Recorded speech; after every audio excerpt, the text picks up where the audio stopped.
জুলাই আন্দোলনে কিভাবে ঢাকা মেডিকেল কলেজে প্রত্যেকটি চিকিৎসক, প্রত্যেক কর্মকর্তা কর্মচারী কিভাবে সেই আন্দোলনের সাথে ওতপ্রোতভাবে জড়িয়ে গিয়েছিলেন, কিভাবে সেদিন আহত শহীদ মানুষগুলোর পাশে তারা দাঁড়িয়েছিলেন, চিকিৎসা দিয়েছিলেন।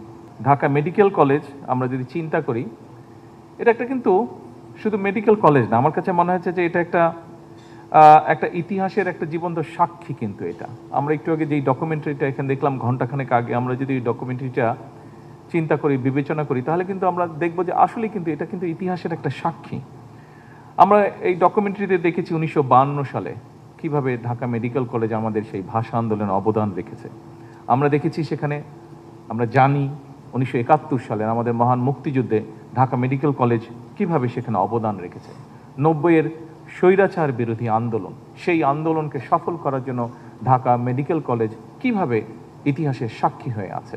এবং সবশেষে আমরা দেখেছি 2024 সালের 5ই আগস্ট অর্থাৎ জুলাই আন্দোলনে কিভাবে ঢাকা মেডিকেল কলেজে প্রত্যেকটি চিকিৎসক, প্রত্যেক কর্মকর্তা কর্মচারী কিভাবে সেই আন্দোলনের সাথে ওতপ্রোতভাবে জড়িয়ে গিয়েছিলেন, কিভাবে সেদিন আহত শহীদ মানুষগুলোর পাশে তারা দাঁড়িয়েছিলেন, চিকিৎসা দিয়েছিলেন।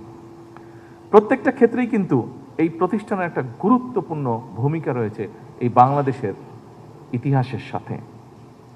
আমরা এই ক্যাম্পাস থেকে শুধু দেশের ভিতরেই হোক, দেশের বাইরেও আমরা জানি বিভিন্ন দেশ থেকে এখানে বিভিন্ন শিক্ষার্থী আসে এখানে। আমরা যে শুধু ভালো ভালো চিকিৎসকই তৈরি করেছি শুধু তা নয়, এখান থেকে আমরা, যদিও এই বিষয়টি নিয়ে এখানে আলোচনা হয়েছে, তারপরেও এখান থেকে আমরা শিক্ষক, গবেষক, সমাজ নেতা, মুক্তিযোদ্ধা, এইরকম অনেক মানুষকে তৈরি করিয়েছি আমরা। এখানে আজকে কয়েকজন চিকিৎসক আছেন, সামনেও আমাদের চিকিৎসক আছেন, আমাদের বিরোধী দল থেকে একজন এখানে চিকিৎসক আছেন যিনি সংসদ সদস্য, সরকারি দল থেকে আছেন, মিনিস্টার আছেন, এমপিজ আছেন, যারা পেশাগতভাবে ডাক্তার, কিন্তু এই মেডিকেল কলেজ থেকেই তারা বেরিয়েছেন।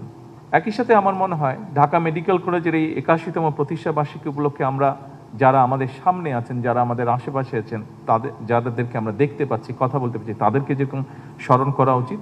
আজকের এই দিনে বোধহয় এমন অনেক মানুষ আছেন, আমরা ভিডিওতে দেখেছি, একটু আগে ডকুমেন্টারিতে দেখেছি, যারা আমাদের মাঝে নেই, কিন্তু এই প্রতিষ্ঠানকে বেড়ে উঠতে যারা সাহায্য করেছেন, এই মানুষগুলোকে আমি মনে করি আজকের দিনে শ্রদ্ধার সাথে স্মরণ করা উচিত। ঢাকা মেডিকেল কলেজের এই যে যাত্রা, এই যাত্রাপথে দেশের সকল প্রান্তের সকল মানুষের কাছে কোনো না কোনোভাবেই মেডিকেল কলেজটি পরিচিত। বিশেষ করে রাজধানীর মানুষের সার্বক্ষণিক একটা নির্ভরতার প্রতীক হচ্ছে এই ঢাকা মেডিকেল কলেজ।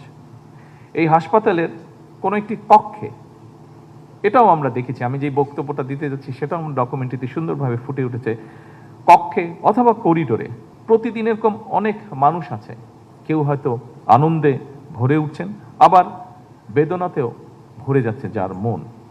এখানে নতুন জীবন স্পন্দন যেরকম এখানে তৈরি হচ্ছে, একইভাবে হয়তো এখানে অনেক জীবন আলো নিভে যাচ্ছে।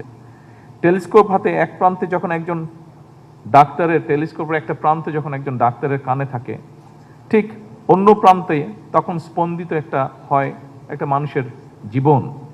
আর চিকিৎসক এবং রোগীকে ঘিরে আবর্তিত হয় কিন্তু একটা পরিবারের অগাধ বিশ্বাস।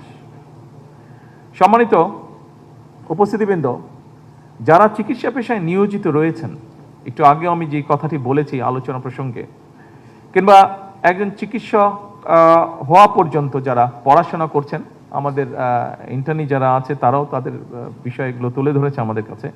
প্রত্যেকটা মানুষের মনোজগতে কিন্তু আমরা যারা নন ডাক্তার, আমাদের যাদের চিকিৎসা আপনাদেরও প্রয়োজন হয়, তারপরেও আমরা মনে করি যে আপনারা সবসময় সুস্থই থাকেন। আমরা যারা নন ডাক্তার, আমাদের চিন্তা ভাবনায় কিন্তু আপনারা এমন একজন মানুষ হিসাবে আমরা আপনাদেরকে চিন্তা করি, যার কাছে কিন্তু আমরা একটা ভরসা পাই, যার কাছে আমরা ভরসা পাই একটা পরম বন্ধু হিসাবে। বিশেষ করে মানুষ কখন যায় আপনাদের কাছে? মানুষ আপনাদের কাছে যায় কিন্তু বিপদে পড়লেই। এবং একজন মানুষ বিপদে পড়ে যখন আরেকজন মানুষের কাছে যায়, তখন কিন্তু সে সেই মানুষটাকে তার ভরসার আশ্রয়স্থল মনে করে বলেই কিন্তু তার কাছে যায়। সেরকম একটি পরিস্থিতিতে মানুষ আপনাদের কাছে যায়। চিকিৎসকগণই কিন্তু রোগে শোকে কাতর মানুষের পরম বন্ধু হয়ে ওঠেন। এবং এই কথাটি আমি আমার জীবনেও এটি উপলব্ধি করেছি।